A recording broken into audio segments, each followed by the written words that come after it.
BSSC CGL 3 का result आ गया है, लेकिन विवाद थमने का नाम नहीं ले रहा है। नमस्कार, कशिश न्यूज में आपका स्वागत है। मैं हूं अनुराग।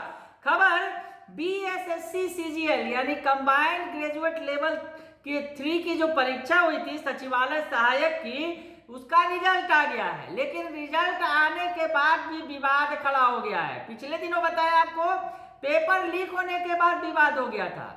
पहली पाली की परीक्षा रद्द हो गई थी और अभ्यर्थी मांग कर रहे थे कि सभी पालियों की परीक्षा रद्द की जाए, लेकिन ऐसा नहीं किया गया और उसके बाद अब रिजल्ट आ गया है। लेकिन रिजल्ट पर भी कई तरह के सवाल खड़े किए जा रहे हैं।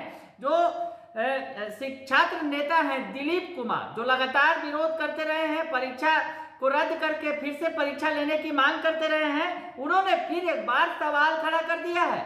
तो दिलीप कुमार जो छात्र नेता हैं, लगातार बीएसएससी के मुद्दे पर, बीएसएससी सीजीएल 3 के मुद्दे पर वो सरकार का विरोध कर रहे हैं। वैसे में जो अब कौन सा विवाद खड़ा हो गया है, क्या कुछ मसला है जो उठा रहे हैं परीक्षा के रिजल्ट के बाद, सुन लीजिए पहले आप दिलीप कुमार क्या कह रहे हैं। दोस्तों, बीएसएससी सीजीएल 3 पीटी का जो रिजल्ट आया उसमें किसी भी तरह की पारदर्शिता नहीं है और बीएसएससी नोटिस जारी करके ये कहती है कि हमने पूरी पारदर्शिता के साथ रिजल्ट प्रकाशित किया है। इस रिजल्ट को देखने से स्पष्ट हो जाता है कि इसमें कोई पारदर्शिता नहीं है। मेरे पास सैकड़ों अभ्यर्थियों ने फोन किया, व्हाट्सएप पे मैसेज किया और वो लोग बता रहे हैं, सोशल साइट्स पे भी हम देख रहे हैं, सोशल साइट्स पे भी ये वायरल हो चुका है कि तीनों शिफ्ट से जो रिजल्ट आना चाहिए लगभग बराबर होना चाहिए, उसमें काफ़ी अंतर है। 23 दिसंबर प्रथम पाली की जो परीक्षा हुई थी, जो पेपर लीक के कारण रद्द कर दिया गया था, और उसकी जो पुनर्परीक्षा 5 मार्च को हुई, तो उस शिफ्ट से रिजल्ट काफ़ी कम दिया गया है। जबकि 23 दिसंबर की दूसरी पाली और 24 दिसंबर की प्रथम पाली से जो रिजल्ट आया उसमें संख्या इसकी तुलना में ज़्यादा है।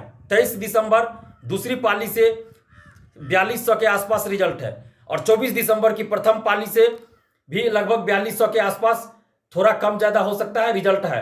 लेकिन 23 दिसंबर प्रथम पाली का जो पेपर कैंसिल हुआ था और उसकी पुनर्परीक्षा 5 मार्च को हुई, उसमें लगभग 2600 ही रिजल्ट दिया गया है। उस शिफ्ट से लगभग 2600 ही रिजल्ट दिया गया, जो कि काफ़ी कम है। तो आखिर ऐसा क्यों हुआ? बीएसएससी को इसका जवाब देना चाहिए कि क्या पेपर लीक के कारण जो एग्जाम कैंसिल किया गया, परीक्षा रद्द हुई, तो क्या इसका बदला उन्होंने लिया उस शिफ्ट वाले से? बीएसएससी ने इस चीज का बदला लिया क्या?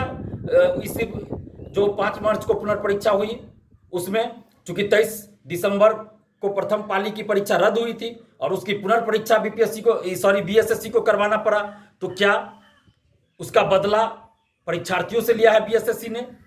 आखिर क्या है मामला? बीएसएससी को ये बताना चाहिए। हम तो नहीं जानते हैं, ये तो बीएसएससी को पता है कि किस परिस्थिति में, किन परिस्थितियों में इस तरह का रिजल्ट दिया गया है। तो बीएसएससी ये स्पष्ट करे कि क्या मामला। आखिर 23 दिसंबर प्रथम पाली की जो पुनर्परीक्षा 5 मार्च को हुई, तो उसका रिजल्ट जो है उतना कम क्यों है? 2600 के लगभग ही क्यों है? या अगर ये आंकड़ा गलत है तो बीएसएससी स्पष्ट करे कि तीनों पालियों से कितना कितना रिजल्ट दिया गया है, क्योंकि हम लोग को तो एग्जैक्ट पता नहीं है कि किस पाली से कितना रिजल्ट आपने दिया है। तो आप ही स्पष्ट कीजिए। हम लोग तो एक आंकड़ा देख रहे हैं, सोशल साइट पे भी चल रहा है और रोल नंबर के अनुसार, जो रोल नंबर का जो सीरियल होता है उसके अनुसार अंदाजा गिन के लगाया जा रहा है अभ्यर्थियों के द्वारा। तो मेरे पास बहुत सारे अभ्यर्थियों ने बताया। तो बीएसएससी बताए कि आखिर किन परिस्थितियों में 23 दिसंबर की प्रथम पाली की जो परीक्षा रद्द हुई थी, उसकी पुनर्परीक्षा हुई 5 मार्च को, तो उसका रिजल्ट कम क्यों है? लगभग आधा है, अन्य पालियों की तुलना में लगभग आधा ही रिजल्ट क्यों है?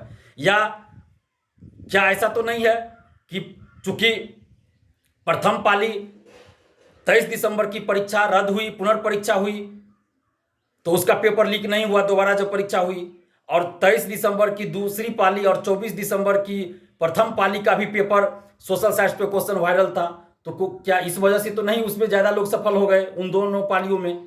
आखिर क्या है सच्चाई? ये तो हम नहीं जानते हैं, ये तो बीएसएससी को पता होगा। बीएसएससी को बताना चाहिए कि आखिर उन्होंने रिजल्ट किस आधार पर दिया है। परसेंटाइल भी उन्होंने किया, नॉर्मलाइजेशन किया, क्या किया, नहीं किया, तो किस आधार पे किया, कैसे किया?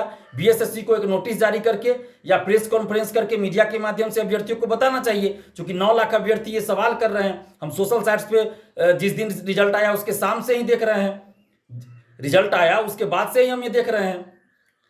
तो बीएसएससी को इस पे स्पष्टीकरण देना चाहिए कि किन परिस्थितियों में और क्यों, कैसे तीनों पालियों में जो रिजल्ट आया है उसमें जो 5 मार्च को पुनर्परीक्षा हुई उस शिफ्ट की जो अभ्यर्थियों की संख्या है रिजल्ट में वो बहुत कम क्यों है, लगभग आधी क्यों है। अगर नहीं है आधी तो स्पष्ट करे कि अलग अलग तीनों पालियों में संख्या कितनी कितनी है, कितने कितने अभ्यर्थी अलग अलग पालियों में पास हुए। ये तो एग्जैक्ट डाटा, जो सही डाटा होगा वो तो बीएसएससी के पास होगा। तो बीएसएससी ये बताए कि किन पाली में, किस पाली में कितने अभ्यर्थी सफल हुए हैं। सोशल साइंस पे तो हम देख रहे हैं कि 5 मार्च वाली जो परीक्षा हुई उसमें लगभग 2600 ही पास किए हैं उस शिफ्ट से जो पुनर्परीक्षा थी। तो बीएसएससी ये स्पष्ट करे कि आखिर ऐसा क्यों हुआ, क्या सच्चाई है। हम नहीं जानते इसमें क्या सच्चाई है नहीं है, बीएसएससी स्पष्ट करे। बीएसएससी को पता होगा ना, बीएसएससी ने रिजल्ट जारी किया तो बीएसएससी बताए कि क्या सच्चाई है जो सोशल साइट्स पे चल रहा है, जो अभ्यर्थियों द्वारा सवाल किया जा रहा है कि 5 मार्च की पुनर्परीक्षा जो हुई उसमें 2600 ही रिजल्ट है। तो क्या ये सही है कि 2600 ही रिजल्ट है? और अगर ये सही है तो क्यों सही है, और अगर ये गलत है तो एग्जैक्ट डाटा बताए तीनों पालियों का कि कितने कितनी संख्या में अभ्यर्थी सफल हुए हैं। और साथ ही पारदर्शिता लाने के लिए BSSC OMR sheet, question answer की और सभी परीक्षार्थियों का मार्क्स ऑनलाइन जारी करे। और जब तक ऐसा नहीं किया जाएगा दिलीप कुमार बीएसएससी पे सवाल खड़ा करते रहेगा, इस रिजल्ट पे सवाल खड़ा करते रहेगा। हम किसी से न डरने वाले हैं, न झुकने वाले हैं, न बिकने वाले हैं। बीएसएससी ये बताएं कि किन परिस्थितियों में 5 मार्च की जो परीक्षा हुई उसका जो रिजल्ट आया है तो उसमें संख्या कम है या नहीं है। अगर संख्या कम है तो क्यों कम है, और पारदर्शिता लाए, ओएमआर शीट, क्वेश्चन, सभी का मार्क्स। तो सुन लिया आपने कि दिलीप कुमार क्या कह रहे हैं। पारदर्शिता नहीं बरती जा रही है, साफ साफ उनका कहना है कि पारदर्शिता नहीं बरती गई है।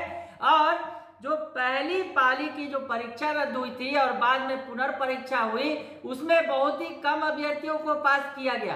तो सारा चीज झोल झाल नजर आ रहा है, ये कहना है दिलीप कुमार का। उन्होंने कहा है कि पारदर्शिता नहीं बरती गई है और इस पर जो है वो विरोध का झंडा फिर से बुलंद करेंगे। इसमें जो रिजल्ट दिया गया है उसमें गड़बड़ियां की गई हैं, ये बात है। साफ साफ उनका कहना है कि जो गड़बड़ी की गई है रिजल्ट में, और अब जो सरकार को इसमें उन्होंने साथ पारदर्शिता बरतते हुए उन्होंने कहा कि इस पर सरकार को रिजल्ट जो जारी किया है उसका आंसर की और ये तमाम चीज़ें जारी की जानी चाहिए थी कि ताकि पारदर्शिता रहे।